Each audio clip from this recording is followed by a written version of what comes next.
Hello, everyone, and welcome to our virtual service, a celebration for the week of August 8th, 2021.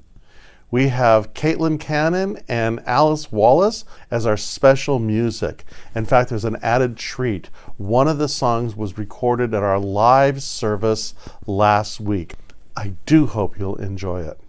I also want to bring to your attention that this is the last week you can buy tickets for Don Miguel Ruiz and Don Jose Ruiz in our beautiful center here on August 12th. You can go online and see that. I also want to take this time to thank you for your generous support of our center. Your investment in our community is what's making this and all the other activities that we are doing possible. So thank you for that continued support. It makes a big difference to each and every one of us.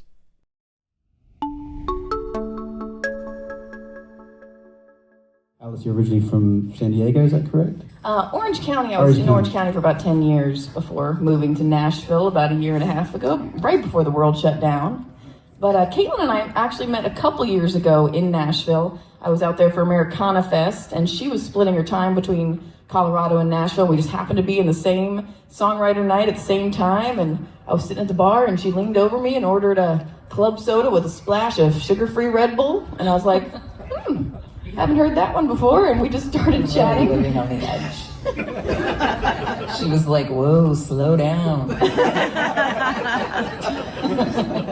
And then she was like, you want to come sit on my teal couch tomorrow and write a song? And I was like, sure. I got it on Facebook Marketplace. It's only had one song written on it so far, and it was that. That's all. And it was our first song, and it went so well that we just kept writing songs and became good friends, and just it's progressed from there. And this is the first tour that you've done together? It is.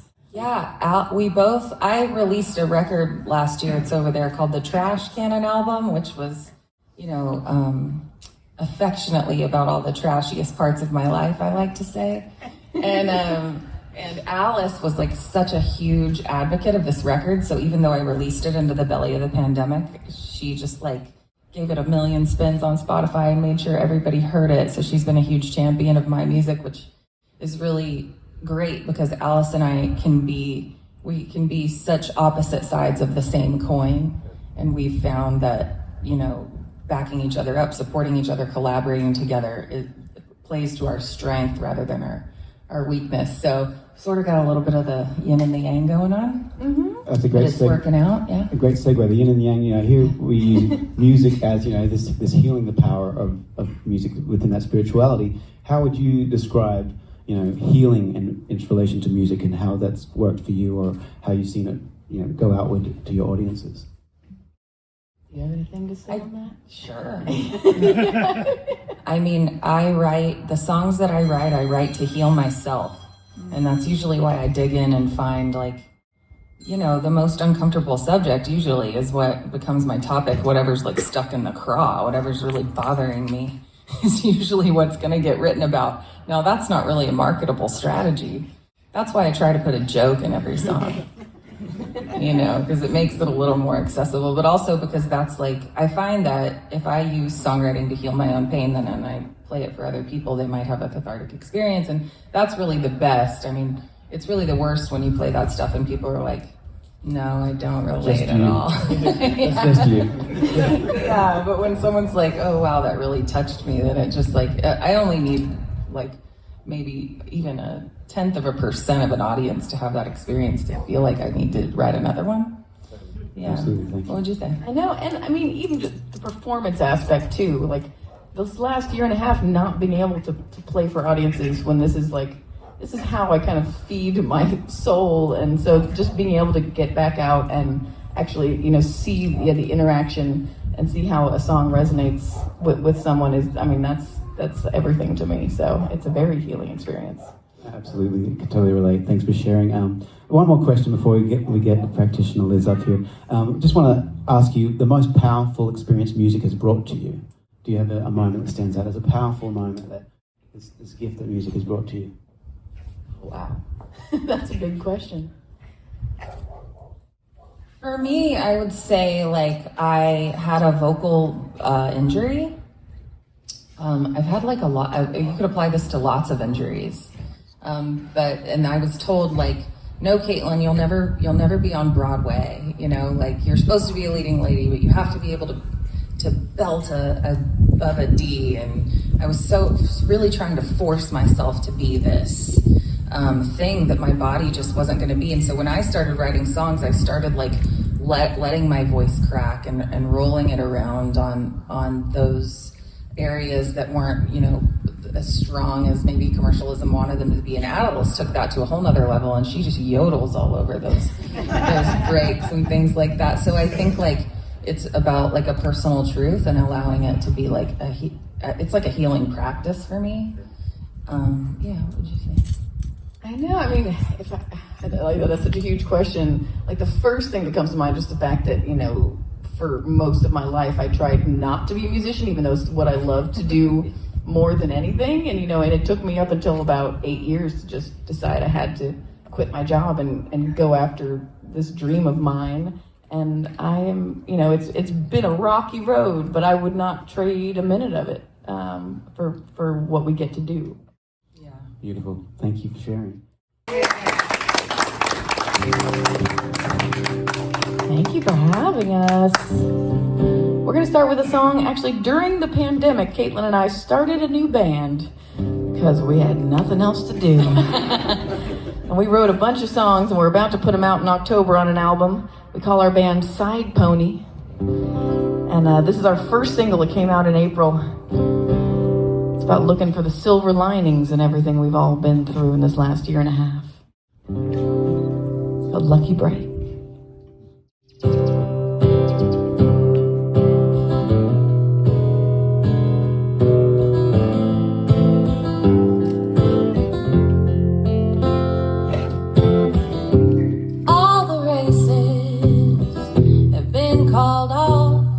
All the clocks have been stopped. Every contest is a wash. All the meetings are postponed. All the outcomes are unknown. And everyone's alone. Nobody's getting ahead. Nobody's missing out. We're no better than anyone else right here in the right now. Have you ever prayed for your whole life to change? Well, this could be your lucky break.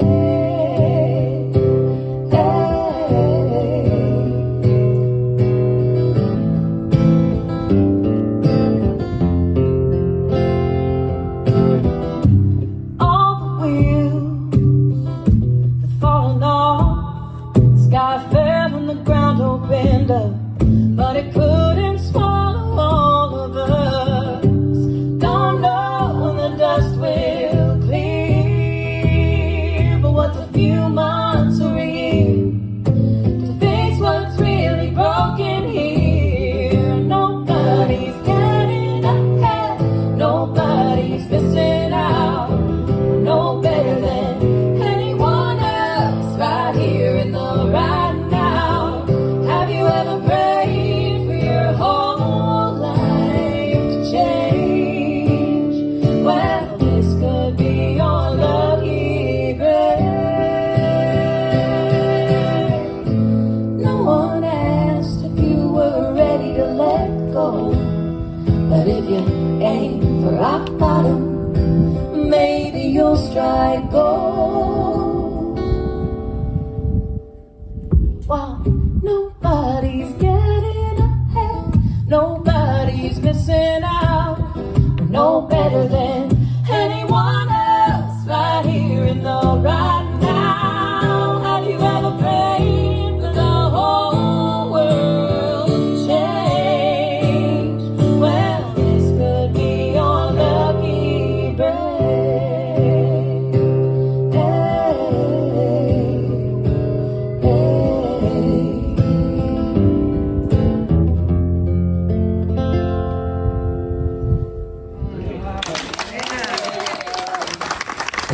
Wallace, Caitlin Cannon, Side Pony.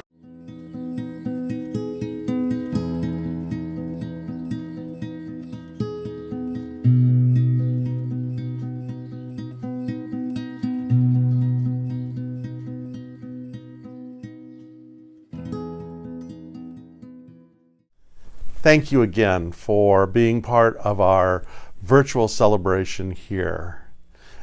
Didn't you love that song by Caitlin and Alice? They were at our live service last week, and so it has that feel to it, but I do hope you enjoyed it.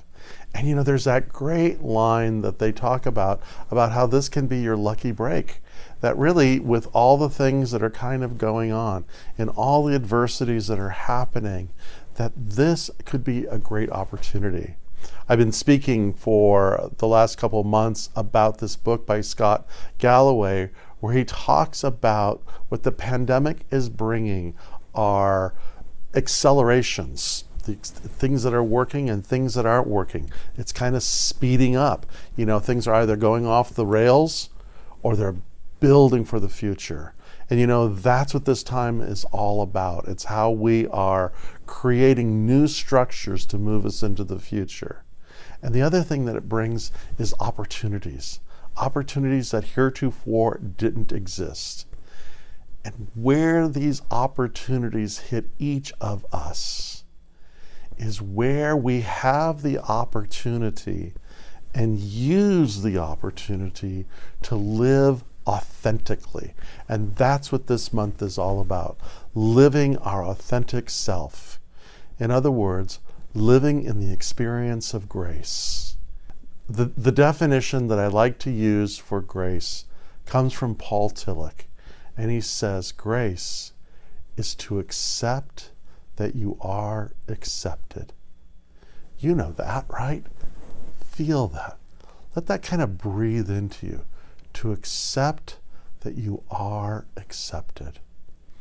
There's nothing that you need to prove, nothing that you need to do, nothing that you have to become, but just be in this moment and accept that you are accepted. And when we do that, what's possible? Because we're no longer governed by fear or the need to prove ourselves or motivated by shame or blame or regret. But really we can be in this present moment and act and live authentically. Because you know, living our authentic self is true freedom. Don Jose Ruiz, in his book, The Wisdom of the Shamans, says this: for me, personal freedom is when our hearts and minds are ruled by love instead of fear. Personal freedom is when we are comfortable in our own skin and we love and accept ourselves completely, even the parts we don't like. Personal freedom is when we stop trying to be this or that, but instead are content to just be. To be comfortable in our own skin. And you know, our ability to be comfortable in our own skin is the capacity to feel what we're feeling with an undefended heart, right? You know, something that my teacher used to say time and time again is our ability to feel anything fully is our willingness to feel everything fully.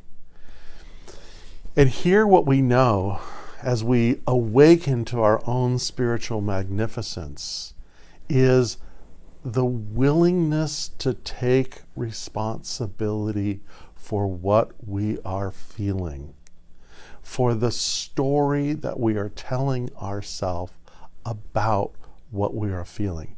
Now, don't get me wrong. I'm not saying that we need to take responsibility for the events that happen to us, because you know what? Sometimes things are just not in our control. Sometimes things happen. And so I'm not saying that we create the tragedies or the accidents or the betrayals that happen in our life. I don't believe that we do that. But I do believe that we have a role in the feelings that it generates. And we do that because we run a story about how the thing is. What we have the power to do is to change the story about what it is that we're feeling, and that we can take responsibility. And it begins with a simple practice to check in with ourselves throughout the day. What am I feeling? What am I feeling? And then if we find ourselves sort of, going into the weeds, maybe by overeating or spending or moving into addictive behaviors or checking out or whatever the ways that we cope with our feelings, is to pause and just say, I'm feeling this. I'm feeling this. It's not going to kill us. It's not going to overwhelm us. But if we can take responsibility, and then we can say, I am willing to take responsibility for my feelings. I have the power to choose what I'm feeling. I have the power to choose the stories that determine my life. One of the things that I'm observing in nature, I've just recently bought this house, and so working in the garden there, or walking the dog in nature, or spending time with my partner out and about, one of the things that I see as evidence of the divine revealing itself through us in the qualities of nature is this, is nature is generous. Nature is generous. There's an abundance of life. There's an abundance of good. Nature doesn't hold back, but nature expands, because the very code of nature is life, and life to its fullness. And so when we are living our authentic life, we can't help but be generous. Generous in our reaching out to others, generous in our engagement, but more importantly, generous towards ourself with grace, accepting that we are accepted, generous in our love for ourselves, and generous for the freedom that it has. So I want to offer a practice with you right now, and a tool, and then a closing meditation that is from a poem by Derek Walcott. So here's the practice. Just let yourself sit and be present and breathe and breathe and just check in. What are you feeling in this moment? Are you feeling joy? Are you feeling generous? Are you feeling anxious? Are you feeling afraid? And then just let yourself roll in to what's originating this feeling now. Breathing. You know how to do this. Breathing. And if there is something that you are ready to let go, I'm going to offer this. You can literally shake it out. Like this, like this, like this. Just moving this, because in traditional medicines, the wrists are the meridians of the heart. And so just sit and breathe out.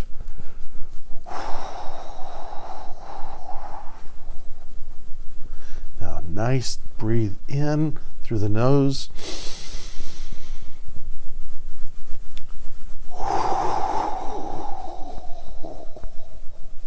Get those wrists moving. Go ahead, you can do it. No one's watching. Get those wrists really moving.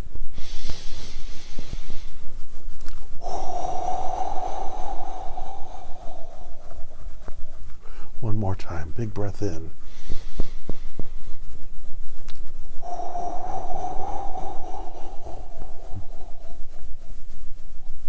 Now relax.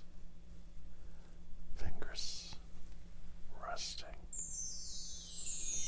Do you feel that? Yeah. Do you feel that energy as it's opening up that chi, that life force? You know, each of us are called to be shamans. I believe that shamanism, like Wicca, this is the Tantra of the West. A shaman doesn't follow a doctrine, but follows the wisdom of their own heart.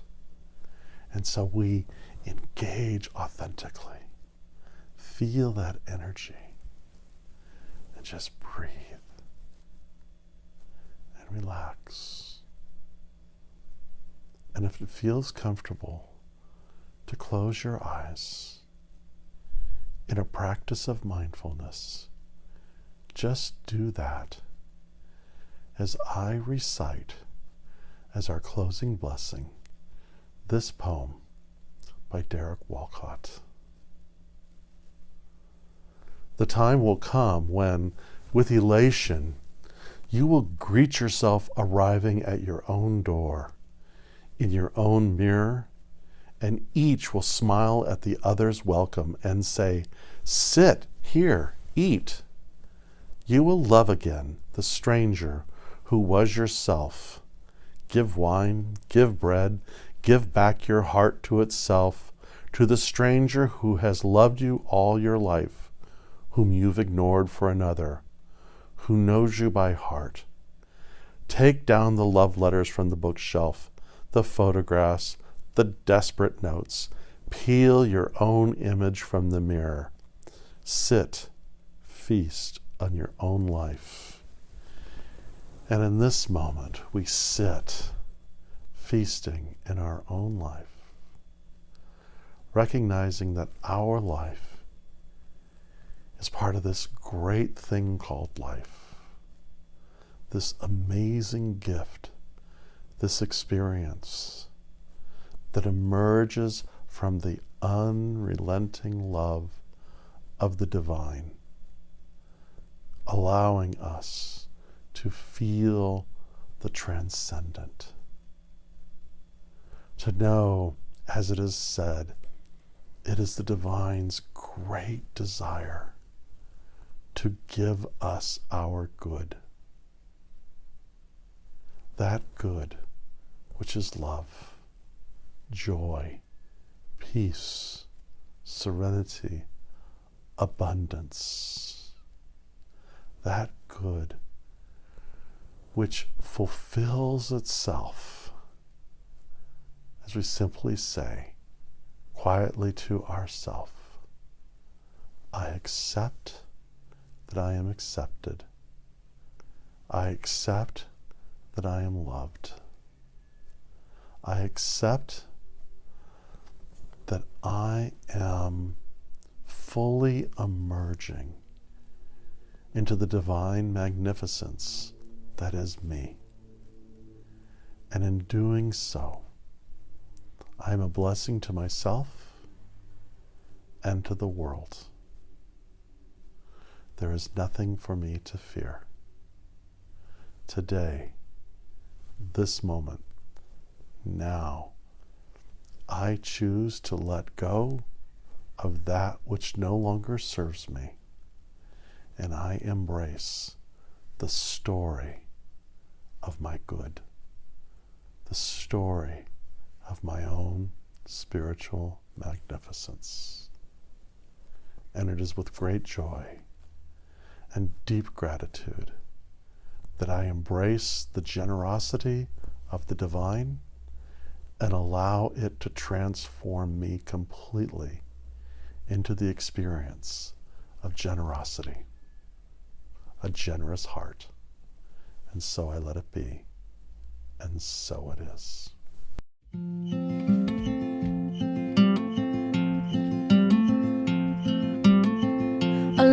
lost my way down that long dark road. I lost my way, but a light brought me home. And only I could see where it came, and heard the faint call of my name. I felt the pain of losing it all. I felt the pain before I felt the fall. My body weak, but my mind so strong. I learned to walk again on my own. Standing on a mountain with my arms held high, stretched to the heavens, soaking up the sky. The beauty of a moment that doesn't pass you by. Well, I will cherish every moment till I die.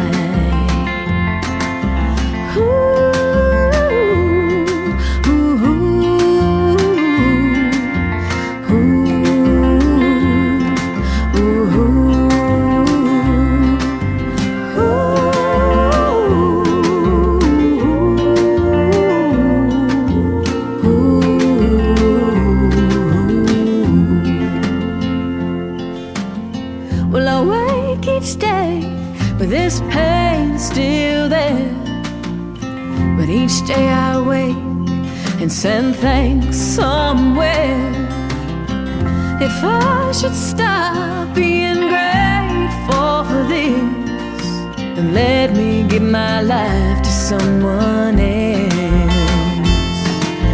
Standing on a mountain with my arms held high, stretched to the heavens, soaking up the sky. The beauty of a moment that doesn't pass you by. Well, I will cherish every moment till I die.